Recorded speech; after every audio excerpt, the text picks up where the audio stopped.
क्या आपने कभी सोचा है कि जिस साधारण से दिखने वाले बेलपत्र को हम हर सोमवार महादेव पर चढ़ाते हैं, उसके भीतर साक्षात शक्तियों का एक पूरा ब्रह्मांड बसता है।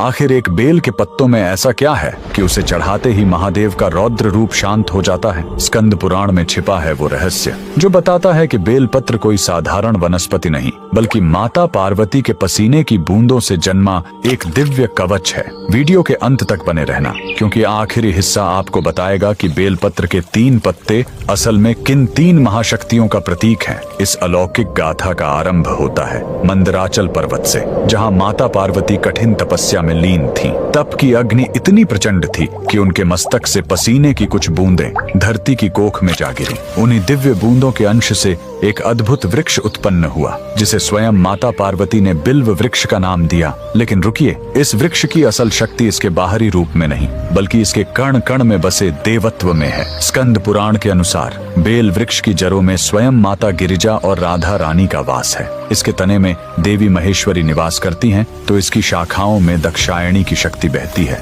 यहाँ तक कि इसके पत्तों में माता पार्वती और इसके फलों में साक्षात देवी कात्यायनी विराजती हैं। क्या आप जानते हैं, इसके नुकीले कांटों में भी करोड़ों शक्तियों का पहरा माना गया है। अब प्रश्न उठता है कि आखिर महादेव को ये इतना प्रिय क्यों है? महादेव का स्वभाव अग्निमय और रौद्र है। वे विष के प्रभाव और ब्रह्मांड की ऊर्जा को अपने भीतर समेटे हुए हैं। बेलपत्र की प्रकृति अत्यंत शीतल और शुद्ध होती है। जैसे ही ये पत्ता शिवलिंग को स्पर्श करता है, यह महादेव की उस प्रचंड ऊष्मा को सोख लेता है और उन्हें परम शांति प्रदान करता है। इसके साथ ही इसके 3 पत्ते कोई संयोग नहीं है। ये साक्षात महादेव के त्रिनेत्र, उनके त्रिशूल और सृष्टि के त्रिदेव ब्रह्मा, विष्णु, महेश के प्रतीक माने जाते हैं। शिव पुराण कहता है कि जो भक्त एक बेलपत्र भी श्रद्धा से अर्पित करता है, उसके 3 जन्मों के पाप ऐसे नष्ट हो जाते हैं जैसे अग्नि में तिनका। यह केवल एक पत्ता नहीं, बल्कि भक्त के पूर्ण समर्पण का हस्ताक्षर है। तो अगली बार जब आप बेलपत्र